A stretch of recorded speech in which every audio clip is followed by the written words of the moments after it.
Oi, boa tarde. Então, nós vamos fazer aqui a aula de português, que nós temos agora pelo tema poemas visuais.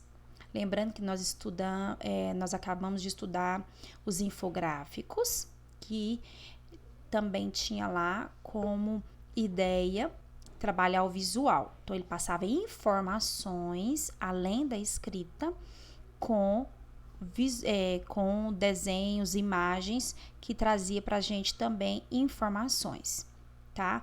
E aqui pelo nome, ó, poemas visuais, a gente tem ideia que a gente vai trabalhar também com o olhar, com o observar, tá? Eu coloquei aqui na próxima página um poema que a gente está acostumado a trabalhar, que não é um poema visual, ele é uma poesia que nós já conhecemos. Como assim? São poesias com versos e estrofes, né? Cada linha é um verso, cada conjunto de linha é uma estrofe. Então, a cada aqui conjunto estrofe tem um espaçozinho, outro conjunto estrofe, e a gente está acostumado a conhecer, a ver essas poesias. Agora, os poemas visuais são pouquinhos diferentes. Então, vamos pensar aqui no poema visual. Então, o poema visual. A poesia visual, como o próprio nome nos indica, é aquela onde os recursos visuais são abundantemente explorados. Embora eles não excluam outras possibilidades literárias, sejam elas sonoras ou verbais, por exemplo, mas, de modo geral, a sua característica predominante é o uso de elementos, como o próprio nome diz, visuais, ou seja, tudo aquilo que dá ideia de movimento e dinamicidade. Então, além da escrita, trabalha com o visual. Então, aquilo que está feito no poema tem muito a ver com o sentido que o poema quer passar para a gente. Então, por exemplo, esse primeiro poeminha aqui. Então, tá assim: conecte-se a quem leva energia para o seu dia a dia. O que é conectar? Estar junto a quem? Então, tá dando a ideia de pessoa, né, que leva energia para o seu dia. Que energia é essa? Uma energia positiva, pessoas que te deixam bem, animadas, para cima, com vontade de fazer as coisas. Então, isso é conectar com pessoas que levam energia para o seu dia a dia. Então, o poeminha é esse. Aí, o que ele fez? Deu a ideia de cabo de energia. Então, você tem aqui a tomada e uma bateria carregando. Então, conectar. Então, dá esse cabo de conexão, né, entre a tomada da energia carregando a sua energia. Então, tá falando de energia, de conectar, que é importante usar energia? Não. Tá falando de sentimento, de pessoas.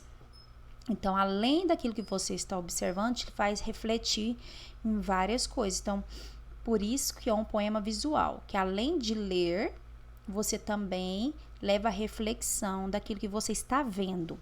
O próxima poesia aqui, você já olha, você já percebe o desenho de uma flor. O miolinho da flor aqui tá zum, zum, zum. As pétalas são bem me quer, mal me quer, bem me quer, mal me quer, cada pétala. Depois disso, nos meus olhos zumbiam 1000 abelhas e me fitavas detrás da cerca dos cílios. Então, dos meus olhos, quem é que gosta das flores? Não são as abelhas? Então, esse barulhinho aqui, ó, zum, zum, zum, não é da abelha? Nos meus olhos me fitavam 1000 abelhas. Será que eu tô falando do meu olho? A abelha vem no meu olho? Ou a gente pode pensar nas abelhas que estão nas flores, como se as flores observassem as abelhas, né? Então, aqui tem a ideia de várias abelhas aqui nas flores, né? Esse outro poeminha aqui, visual, a gente primeiro já olha e já vê o quê? O que a gente pensa? Uma xícara, porque além tem uma alçazinha aqui e como se fosse o vaporzinho quente saindo para cima. Aí nós vamos ler. Na tarde fria de julho, voa o cheiro, o barulho do café descendo quente pelo bule reluzente. E me pergunto já em prosa, existe coisa mais gostosa?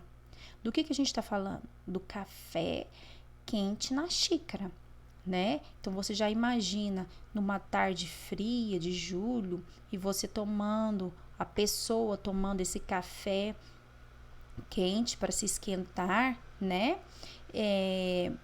E para quem gosta, não existe coisa mais gostosa, né? Então, a poesia visual é isso. Você, além de ler apenas aquilo que está escrito, você também tem que ler a imagem. A imagem também ajuda a entender, a compreender aquilo que está escrito. Então, na apostila de vocês, na página 17, está assim. Você já conhece algumas características dos poemas, daqueles que a gente falou. São os versos e estrofes, presença ou ausência de rimas, né?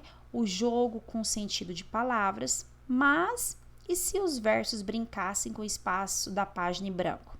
Então, os versos, ao invés de ficar naquele jeito que nós vimos nos primeiros, brincasse, que é o que a gente está vendo aqui. Então, aqui a gente tem, esse poeminha está no livro de vocês. Lua na água. Alguma lua ou lua alguma? Lua na água. Tem como a lua entrar na água? Então, vamos tentar entender aqui. Não é um reflexo? Então, o que a pessoa que escreveu deu a entender? Que a lua reflete na água. Ó, por isso que ele copiou todas as letras, né? Espelhada, porque quando a gente se espelha, ela não fica ao contrário. Então, ó, lua na água. Então, ele colocou o reflexo das palavras como se fosse a lua pelo reflexo na água. Mas as outras duas frases, ele já fez o reflexo de algumas letras. Aqui, alguma lua. Ele só refletiu o A, o G, o U, o A. Agora, quando a gente lê ao contrário, que palavra que formou? Água. Aqui, lua alguma. Ele também refletiu só algumas letras. Que palavra que formou? Lua. Então, aqui ele formou água e lua. Então, a palavra água e lua está muito presente no texto dele. Então, quando ele diz lua na água, alguma lua ou lua alguma? Água, lua, né? Então, ele está fazendo essa reflexão dessa imagem que ele percebeu, né? Olhando, observando o reflexo da lua na água, né? Que é uma imagem muito bonita. A página seguinte aqui é isso daqui que vocês vão achar, vão ver na página 17 de língua portuguesa. E que vocês, eu fiz essa leitura aqui, né? Cortou um pouquinho, mas eu fiz já a leitura para vocês sobre esse texto. E vocês vão responder a página 17 até a página 18, até a questão 9, sobre os poemas visuais. Se tiver alguma dúvida, pode perguntar à professora, certinho? Beijo!